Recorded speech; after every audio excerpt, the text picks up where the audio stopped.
In this video, I demonstrate a method of labeling cables and securing and protecting the labels with clear heat shrink tubing.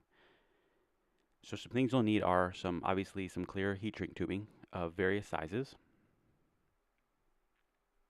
You'll need something to make labels with. So I use this P-Touch label maker, but just a pen and paper will work just fine, or whatever label you have.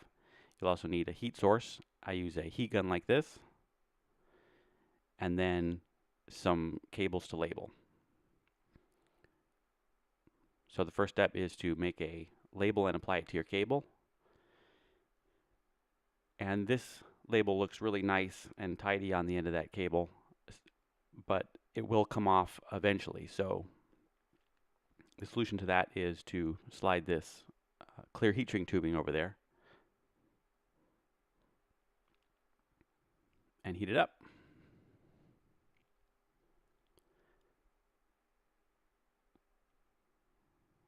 And this super speed here takes about 30 seconds on this cable.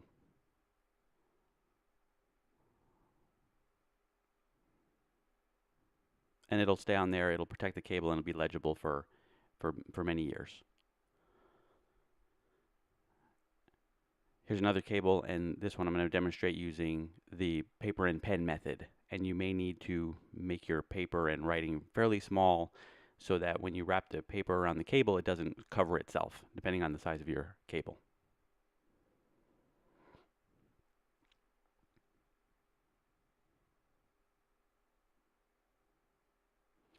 And this paper label obviously isn't going to stick to the cable by itself, so you just have to capture it underneath the heat shrink tubing. And it's important on these, especially these paper ones that don't stick themselves, to make sure that the heat shrink tubing overlaps both sides of the paper so that that paper won't slide around under there. And you'll see in the next one, the black one, I made the heat shrink tubing too short. On these small cables, it also helps a little bit to put the paper inside the tubing before you slide it onto the cable. Sometimes it's easier to do that than to wrap the paper around and try to slide the tubing over the paper.